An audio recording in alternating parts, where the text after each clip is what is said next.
A catastrophic event is set to take place today in portions of Minnesota and South Dakota.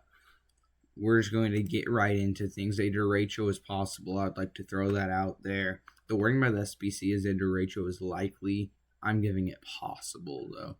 So diving into things, SPC has introduced that level 4 out of 5 risk of severe weather.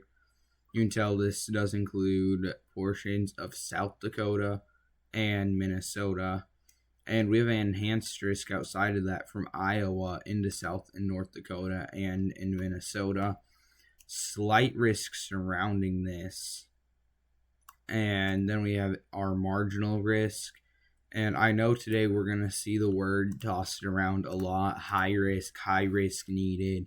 High risk urgently needed. It's going to be all over X, Facebook, YouTube even.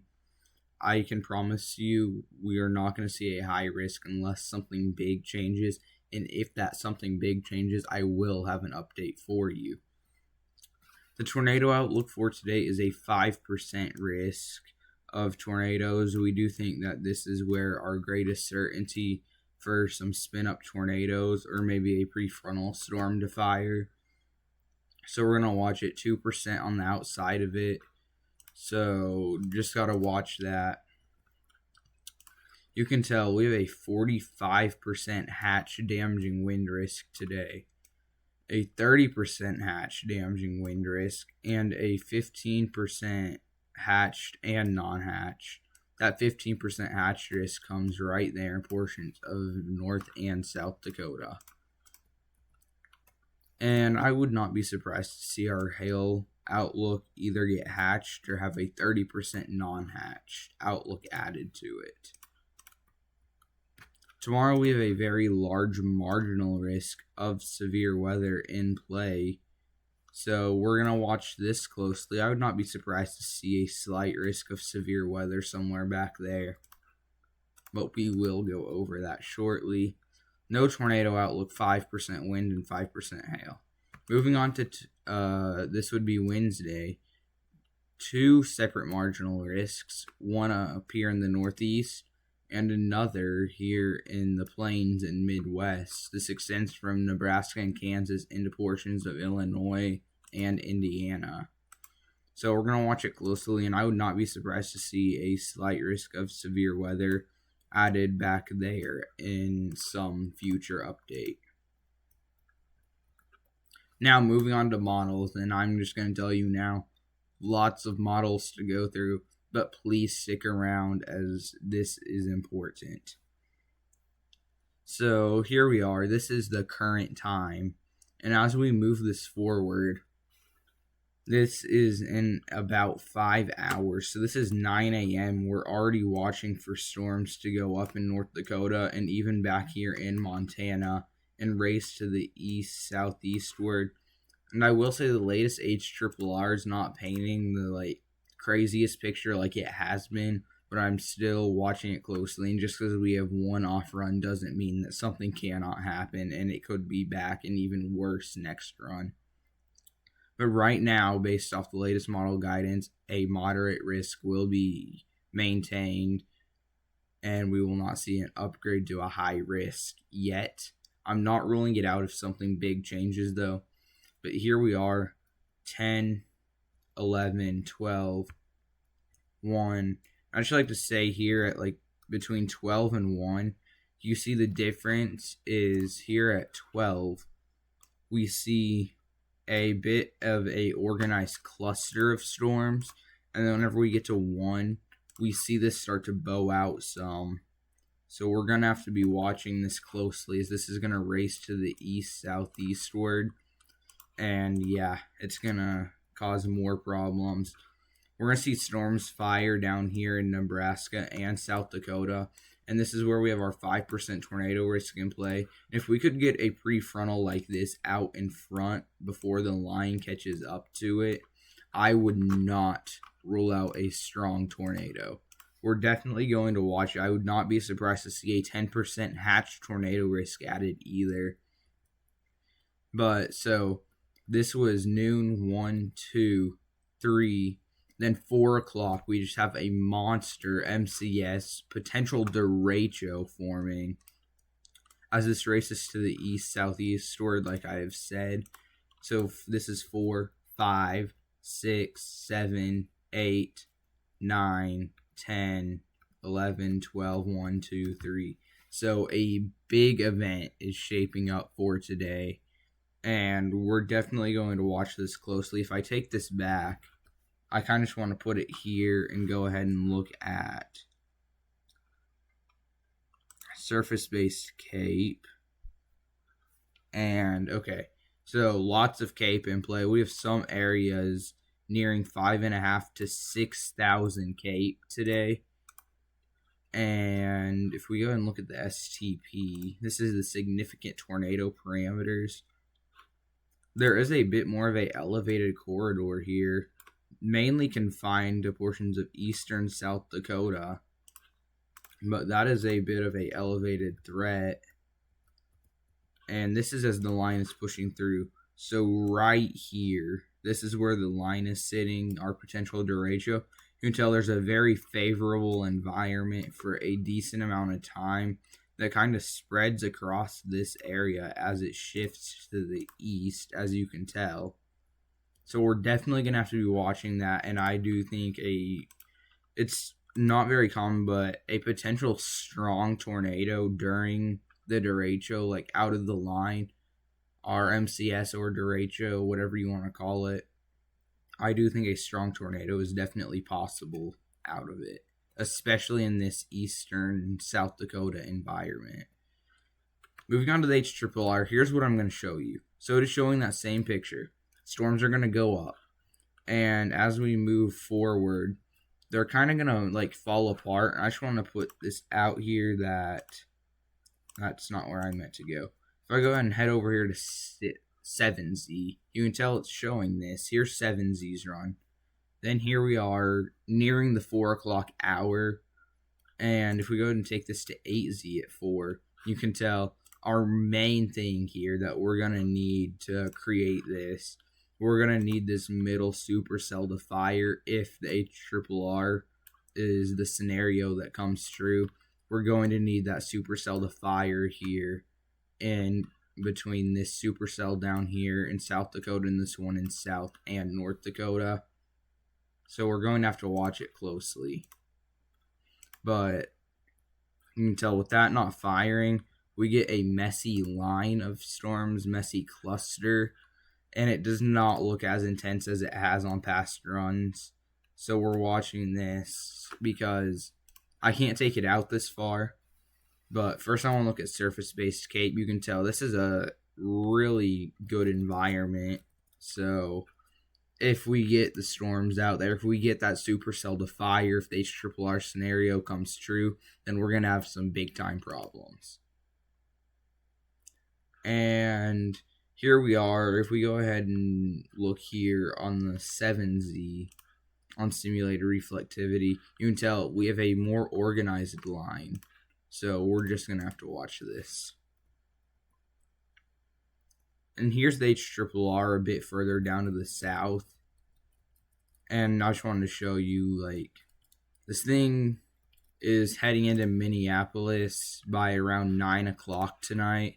And I am likely going to have a live radar covering this throughout the day. And if it were to end, I will be home later. So I will have that pulled up too. This is what the NAM-NST model is showing. And it's showing a less intense scenario, but still intense. So we're going to just have to watch it. And it's obviously a very good environment out there today. So we're definitely going to keep a close eye on it. And here's the NAM-NST a bit more to the south-southeast. So this thing does look like it's going to hit Minneapolis. Now, at what intensity is questionable. And it's still up in the air. Is Minneapolis going to get hit by the northern edge? Are they going to get hit directly by the middle of this, like some models show them? Like here in a moment when I show you the NAM, it shows Minneapolis getting slammed straight in the middle by it. So there's lots of questions still.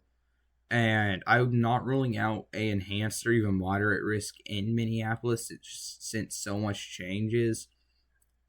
And take June 16th, for example. Back here in Kansas, moderate risk across roughly that area. And then by the 1930Z outlook, we have a moderate risk across this area instead. And our area back here in Kansas that was under a moderate risk is under a marginal risk now. So we're definitely going to have to be watching this, and a lot can shift. Our moderate risk can definitely shift east, south. It could do all three, or I should say go north. It could do all three of these. So we're definitely going to have to see. Now, I do think a bit further expansion east, southeast is likely, but we're just going to have to see. Time will tell. And here's what the NAM is showing. And you can tell here, Minneapolis sits right here. And, oh, what is this? Huge line, DERECHO, MCS, slams them. So we're definitely going to have to be watching this closely. And here's what the NAM is showing. You can tell it keeps it a lot farther to the north. So we're definitely going to have to watch this very closely. Moving on to the HRRR and what we could see tomorrow, you can tell our storm system, this is the 06Z run. You can tell how much different that looks than our 08Z run. So we're definitely going to have to be keeping a very close eye on this. But then tomorrow, you can expect a few supercells up here in portions of Montana. Mainly in the early morning, few supercells, maybe just some storms, but overall pretty low-end severe threat tomorrow. You could see some more storms fire up later in the day, but overall nothing too crazy. And if we shift it further south of what you can expect, back there in Colorado, Nebraska, Kansas, even up in Wyoming, you can expect a few storms to fire up. Gusty winds, small hail, maybe a isolated severe storm that brings quarter-sized hail and 60-mile-an-hour winds, but nothing too intense, like I said. And shifting it east, what we could expect, and this is kind of back here in like Iowa, we could see another MCS move through, but this one I promise you will not be as intense as today's. So today is a weather alert day. You need to be on high alert on severe weather-wise. So just have multiple ways to receive alerts. Tune into the live stream anytime you need. Ask questions. I will hopefully be there for most of the day chatting with you guys. And here's the jet stream. What is driving this? And what is driving this is our very strong jet stream. You can tell here, we have a trough back here off the west coast of California, and it's really digging. And we have another trough trying to dig out of Canada, and it's all creating this strong winds aloft down here, back here in South Dakota, Minnesota, Nebraska. And this is where we have D Cape. So we're going to have to be watching this very closely. And D Cape is downdraft Cape. And the more of that we have, well, the more problems we're going to have. Because that is like how much wind you can get on the storm. So the more D Cape, the stronger the winds could be. I just want to pull this out farther and say this is not the first time we could see a potential derecho, because we're going to see quite a few setups here that are going to be favorable for some sort of MCS in the future. As you can tell, our jet stream just keeps getting these dips in it, whether it's here in the northern United States into Canada, and whether it's back here kind of digging like this. It's a bit uncertain, but it does look like we're going to have plenty of shots here into August. And one that's sticking out right now, August 13th. So we're watching this very closely. And moving on to what we can expect radar-wise. Well, here we are in the future. You can see multiple storm systems actually look to evolve. So we're definitely watching it closely. All we can do is keep an eye on it and keep you updated with the latest. But this is another one of those setups I'm saying. So this is like that August 5th setup I was talking about. And it's a bit uncertain where at. Anywhere in this area has seen it on the model runs in the past. So we're just going to be watching it closely. So just going to keep an eye on it. And I will update you with the latest today with a video potentially if it is necessary. So, and then this is another one that like August 11th where our jet stream gets this huge dip as we have a ton of winds just rushing in from Canada. It's pushing this storm system. And this could be another derecho. Now it's very far out and this could be gone in the next GFS run. But just something that we have to look at as it is a sign. And here's the ECMWF, the European model. And here's the jet stream. And you can tell it's kind of showing one of those same pictures. So we're just going to have to watch it. But I want to go out here to more of the end of the run and see what it shows. And it is kind of showing that. You can tell here. This would be our system. Now I can't go all the way. I can't go far enough out. Like the GFS goes farther out by about another 2 days. But this is that storm system, and it really starts to dig to the south-southeast. So we're definitely going to have to be watching this closely near the August 12th time frame. And here's what radar could look like in the future. You can tell more storm systems and potentially MCS in the northern plains, southern plains. So we're definitely going to be watching this closely. And here's that setup on the European model for August 4th, 5th, and 6th. We're definitely watching this very closely. So I'll update with you with the latest as often as I can. So just make sure to have multiple ways to receive alerts. And we'll keep you updated with the latest as much as we need. And here we are as we move this into the Eastern Pacific. And we do actually have multiple disturbances. Before I go drawing, actually, let's take a look at these. So we have Iona, Tropical Storm Iona, which is actually expected to become a hurricane here shortly. So we'll go over that in a second. We have a 50% chance of cyclone formation in 7 days and in the next 2 days. 40% in 7 and 2. And then a 20-70 in 48. We have a 20. In the 7 days, we have a 70. None of these look to threaten land, but you can tell here this one is going to stay well south of Hawaii. But we see this becomes a hurricane for Tuesday. So we're definitely going to be watching this closely. And right here before I end off the video, I'm going to go ahead and pull up the hazard chances today. So we're going to edit this together and see how it looks. So I'll see you guys in. And here we are with the severe threat map as I greet you again. And here, this is for Nebraska. I have put our tornado threat at a 7 out of 10.